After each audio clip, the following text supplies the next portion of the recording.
BRS MLA Mallareddy తనదైన వ్యాఖ్యలతో మరోసారి నవ్వులు పోయించారు. తెలంగాణ భవన్లో మాట్లాడుతూ జనం బాగుంటేనే తన విద్యా సంస్థల్లో అడ్మిషన్లు వస్తాయని అనగా అక్కడున్న వారంతా నవ్వారు. రాష్ట్రాన్ని అభివృద్ధి పథంలో నడిపించిన వ్యక్తి కేసీఆర్ అని చెప్పారు.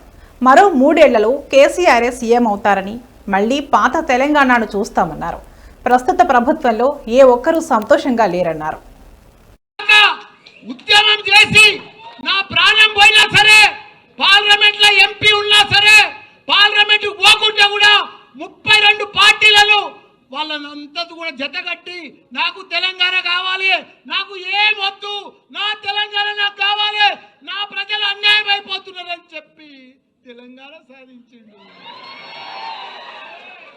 సాధించినాక దాన్ని వదిలిపెట్టలే తెలంగాణను. తెలంగాణ రాకముందుకు మన పరిస్థితి ఏముండే? నీళ్లు లేకుండే, కరెంటు లేకుండే, ఒక గురుకుల పాఠశాలలు లేకుండే, ఒకరికి ఉద్యోగాలు లేకుండే, ఏమీ లేకుండే. పంట వండినా పంట కొనేటోడు దిక్కు లేకుండే. అసలు తెలంగాణను తీసుకొచ్చి అలా ప్రపంచంలో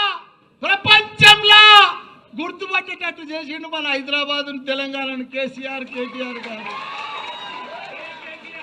అసలు తెలంగాణను సాధించాడు. 10 ఏళ్లలో భారతదేశంలో 29 రాష్ట్రాలలో ఆదర్శ రాష్ట్రంగా తీసుకొచ్చిన ఘనత మన తెలంగాణ రాష్ట్రం, మన కేసీఆర్.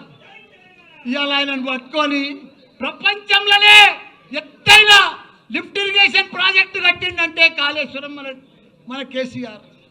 రాత్రి పగలు దానికోసం 3 ఏళ్లలో చరిత్ర సృష్టించి 1 కోటి ఎకరాలకు నీళ్ళు ఇచ్చాలని చెప్పి ప్రాజెక్టు కొడితే అసలు ప్రాజెక్టును పంట కూడా పండించి చూపించిండు.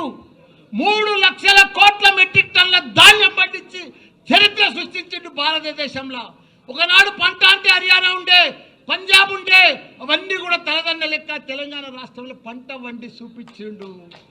ఈరోజు అసలు తెలంగాణను